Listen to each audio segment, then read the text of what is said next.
Bueno, qué día tan especial, ¿no? Hay que festejar. Yo digo, todo estaba como muy frío, hay una diferencia enorme, ¿no? Aquello del 25 de mayo, unos gastos tremendos, hay como 900 millones menos de gastos y como muy frío también en los medios de comunicación. Es como que nos acordamos 2 o 3 días antes de el Bicentenario de la Patria, que no es poca cosa, ¿no? 200 años de la Declaración de la Independencia de la República Argentina. En estos últimos días vimos la casita de Tucumán, allí estuvieron los diputados nacionales, hubo un montón de orquestas sinfónicas, filarmónicas, de distintos lugares del país que fueron allí, tocaron frente a la casa de Tucumán, pero estaba como muy fría la cosa en medio de todos estos problemas que estamos teniendo, pero hay que festejarlo. Presentamos el tema con un extracto de Algo Habrán Hecho y después hablamos con nuestro columnista, podemos decir ya, de historia, que es el señor Tito Domina.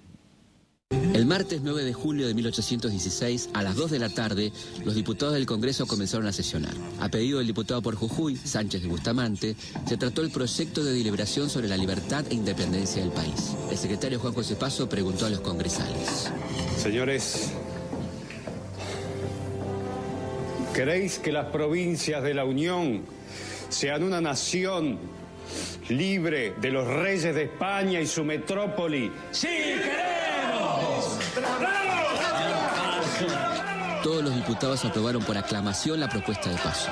El acta de la independencia declaraba: Declaramos solemnemente a la faz de la tierra que es voluntad unánime e indubitable de estas provincias romper los violentos vínculos que las ligaban a los reyes de España, recuperar los derechos de que fueron despojados e investirse del alto carácter de una nación libre e independiente del rey Fernando VII, sus sucesores y metrópoli.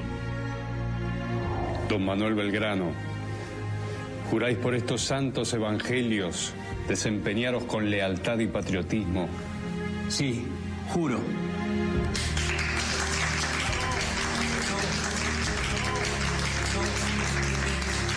Se había dado un gran paso.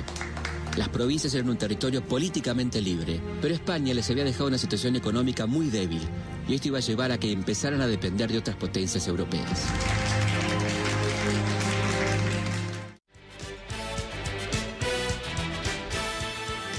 Bueno, con nosotros Tito Domina. Feliz Día de la Patria, Tito. Igualmente, Beto, y coincido contigo de que no tiene el mismo volumen que ha tenido la celebración del Bicentenario del 25. Venía como muy calladito, muy frío. Sí. Lo escuché 4 o 5 días antes, a Hernán Lombardi, el jefe de los medios públicos, hablar. Está bueno todo lo que se ha organizado, está bueno lo que estamos viendo, pero venía como muy tibio. A lo mejor a tono un poco también con la situación que estamos viviendo. Es cierto, pero la gente de provincias, para la gente de provincias del interior, el 9 de julio tiene mayor importancia, si se quiere, porque fue un episodio federal.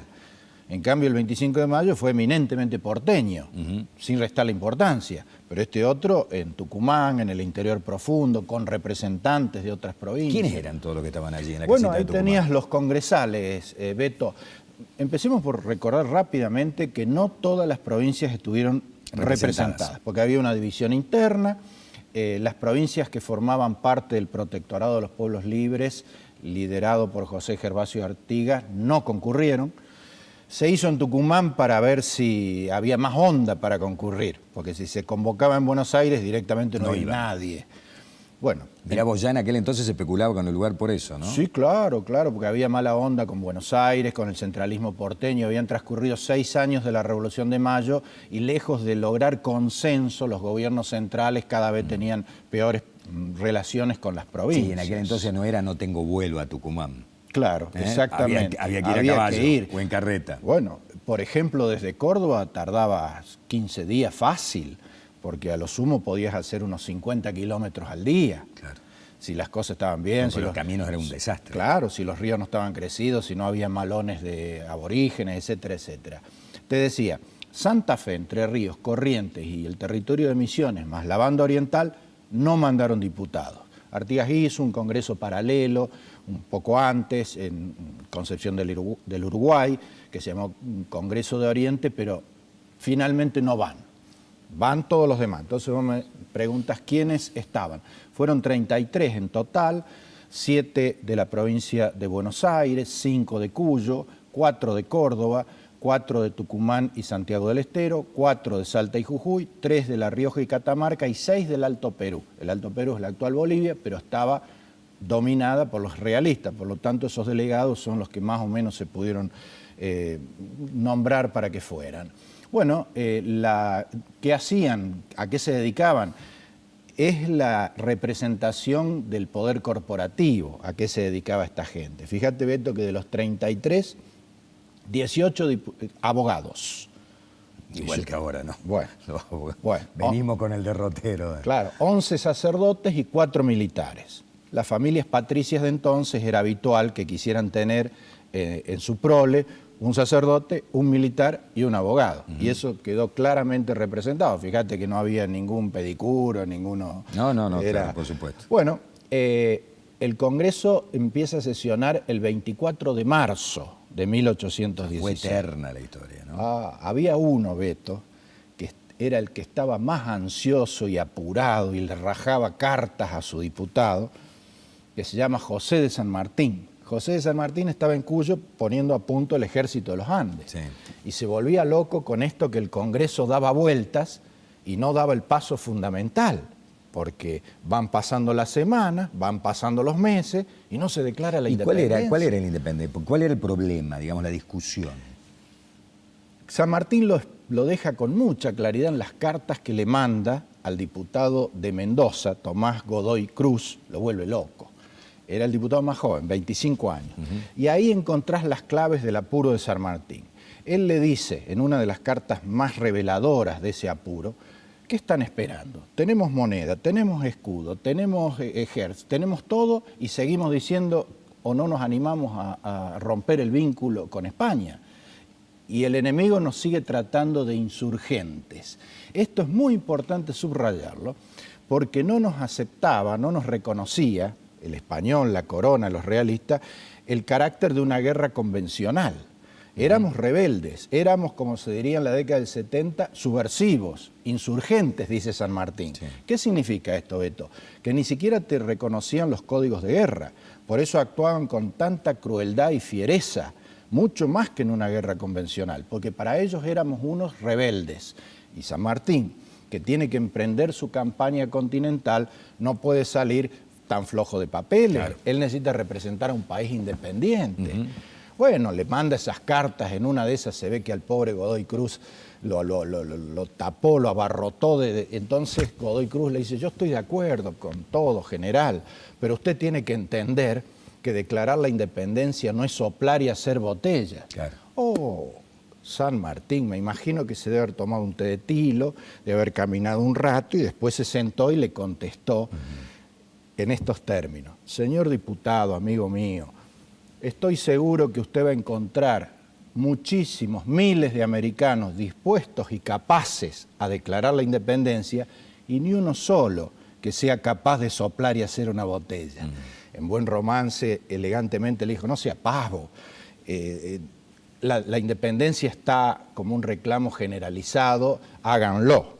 Bueno, pero se demoraba increíblemente porque inclusive divagaba. Ahora, ¿qué íbamos a hacer? Se me ocurre que este era uno, además de los temas de discusión. ¿Qué íbamos a hacer? ¿Íbamos a hacer una monarquía? ¿Íbamos a hacer una república? ¿Qué íbamos a hacer? Porque no había tantas. A ver, salvo Estados Unidos, ¿qué más? Va a salir bueno usted.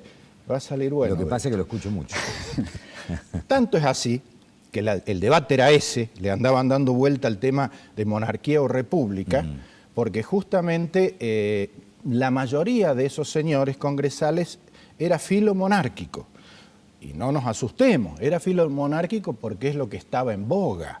En Europa Napoleón había sido derrotado, en Waterloo habían renacido las monarquías absolutistas y la alternativa era una monarquía temperada, constitucional. Fíjate, Beto, que en medio de este debate, 6 de julio, en una de las sesiones secretas, porque el Congreso tenía sesiones públicas y sesiones secretas, lo convocan a Manuel Belgrano, que había vuelto de una misión diplomática en Europa hacía pocos meses, lo habían mandado allá a ver, de buscar un príncipe europeo, de ver cómo resolver acá el intríngulis político, porque no estaba empantanada la revolución. Bueno, lo citan por 2 razones a Belgrano. Una para volver a ponerlo a cargo del Ejército del Norte, que está acantonado, acuartelado allí en Tucumán. Que debe ser lo que vimos recién en el Algo Habrán Hecho, cuando lo hacen jurar, seguramente haber sido para quedar a cargo nuevamente del Ejército del Norte. Debe ser, porque él no era diputado. Y lo llaman por dos razones. Una es y la otra lo invitan los congresales a que exponga lo que había visto en Europa y cuál era su idea acerca de este debate de monarquía o república. Belgrano acude, cuenta, en resumidas, en apretada síntesis, te digo que ahí es donde pronuncia esa frase: en Europa se tiende a monarquizarlo todo, como diciendo la cosa va para ese lado. No inventemos mucho porque va para ese lado. Entonces le digo, ¿y usted qué opina? Bueno, yo creo que hay que hacer una monarquía constitucional, con división de poderes, con formato republicano, pero monarquía. Y les dice, pero, y acá los deja con la boca abierta. Le dice, yo creo que hay que, en lugar de buscar un príncipe europeo, un noble de sangre azul, coronar a un príncipe inca, a un hombre del linaje de la cultura inca arrasada por de los dueños de la tierra, de esta tierra, ¿no? Pero además era muy inteligente. No en vano San Martín en el acto, a Godoy Cruz. Me parece formidable la idea de Belgrano. ¿Por qué? Porque además era una forma de enviar un mensaje al Alto Perú, donde ardía la guerra, donde no podíamos con esa situación, porque era como una reivindicación a los pueblos originarios de allí. Claro. Era muy inteligente. Por supuesto, los porteños no compraron. Uno de ellos descalificó la idea, consta en los libros donde le dice Belgrano quiere coronar un príncipe de hojotas, uno de la casta de los chocolates, cuando lo necesitemos para gobernarlo vamos a tener que ir a buscar una chichería, sería un boliche, un bodegón, claro. O sea, y la cosa quedó ahí. San Martín ansioso, la guerra empantanada, en Europa renacen las monarquías absolutistas. Era un momento crucial, Beto, porque o se aceptaba esa realidad adversa y nos rendíamos, que era lo que esperaba Fernando VII, que había vuelto al trono, y volvíamos a ser colonia, o dábamos el paso, fugábamos hacia adelante, como quien dice. Bueno, felizmente el gran día, hace hoy exactamente 200 años, cayó un martes soleado, parece ser que era un lindo día, a las 2 de la tarde se reúnen estos señores que vimos y se ve que ya estaba cocinado, finalmente declaran la independencia. En el acta consta, país libre e independiente de Fernando VII, sus sucesores y su metrópoli. Eso causó algún ruido porque se sabía que había operaciones para buscar otro amo. Entonces allí, inclusive con la fuerte participación de los diputados cordobeses, se hace ese agregado y de toda otra dominación extranjera. Porque había operaciones, todavía se estaba buscando al príncipe, todavía se estaba tentando a Inglaterra, que tenía muchas ganas, Gran Bretaña, de quedarse con las colonias americanas. Bueno, pero eso no cambió demasiado las cosas, porque en realidad no es que ese día amanecimos entonces sin romper el vínculo, lo rompimos en la casita de Tucumán y a la noche nos acostamos y ya éramos un país libre e independiente. Había que aguantar lo que venía. Sí, claro. Porque lejos de ser un alivio desde el punto de vista de la tensión que existía con la corona española, fue como una provocación. Los tipos estaban esperando que nos rindiéramos. Y acá los provocamos con una cuestión que... Diciendo somos independientes. Somos independientes, hemos roto el vínculo. ¿Cuándo termina el vínculo, digamos? Esa relación termina allí, de hecho, con esa decisión. Pero el bolonqui con los realistas, digamos, ¿cuándo termina? Mucho después, 8 años después. Por eso, ¿te acordás del libro que comentamos la otra vez? Que yo lo planteo 14 años de este proceso que van de 1810 a 1824. Porque la guerra se extiende todavía hasta 1824. Y después vienen las nuestras. ¿No? Y después vienen todos los entuertos nuestros. Hasta Urquiza, que Bolón. Y ¿no? Más también, más también, porque también el siglo XX fue prolífico en divisiones internas, en enfrentamientos. Pero esto, digo, la guerra esta termina en 1824, una batalla que es la de Ayacucho, que lamentablemente, Beto, lamentablemente no la gana, no es el vencedor el que tenía que ser, que es José de San Martín. Porque a José de San Martín, que había hecho su campaña continental, había liberado Chile y Perú, le faltaba el último paso ya lo tenemos a San Martín allá, 1821, 1822 en el Perú, para liquidar la guerra porque el bando realista, el ejército realista se había hecho fuerte en el interior profundo del Alto Perú. Según el propio San Martín, tenían 20.000 hombres ahí. Bueno, ¿por qué no puede San Martín liquidarlo? Porque le habían cortado los víveres, como quien dice.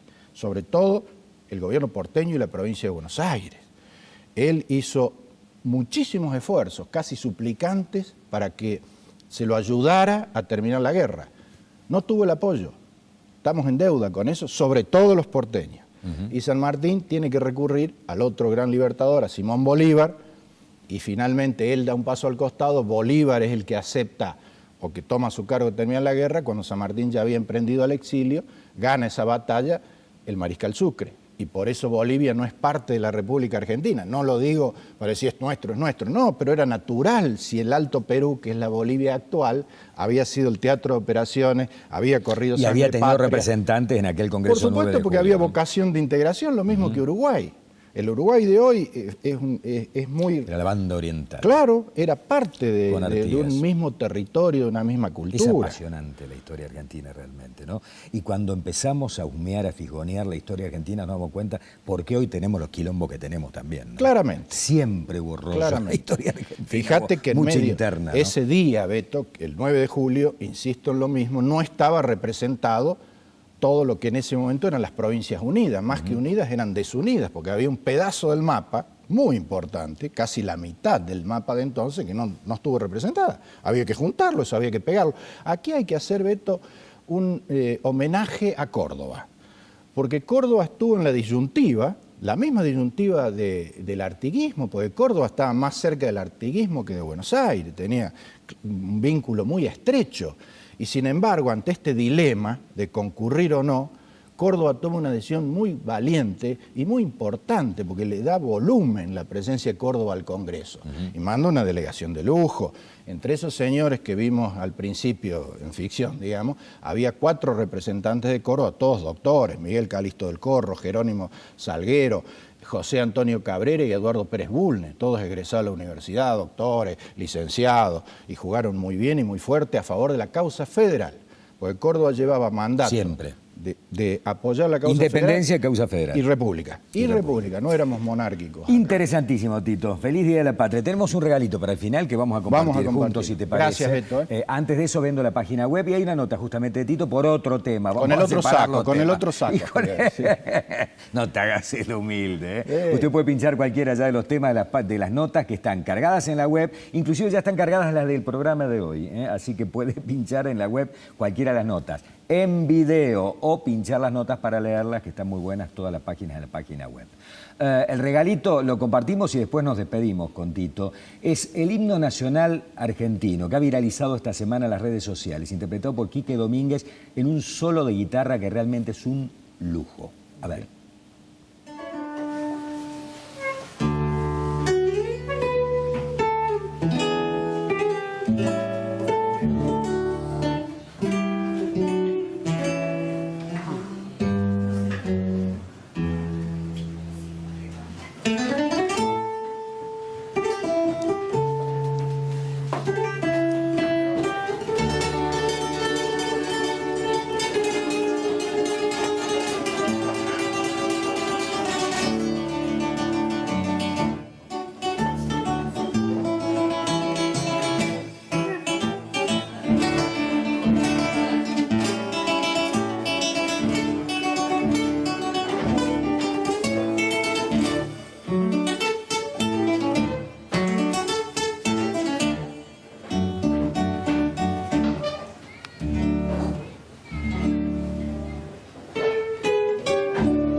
Juanjo Domínguez, Fede Rata, dije Quique Domínguez, Juanjo Domínguez, nació en Junín, provincia de Buenos Aires, en la década de 50, guitarrero de ley, y no ha errado una nota, no ha pifiado una nota en esta interpretación, tomada en videíto casero, una reunión familiar. Exquisito. Exquisito, realmente. Nos parecía una buena forma de terminar Seguro. este programa en este día. Tito, gracias como siempre, el hombre que nos cuenta a nosotros la historia en esta fecha tan especial. Feliz Día de la Patria para todos. Patria somos todos, decía alguien por allí, pero fundamentalmente aquella gente que labura para el bien. Chau.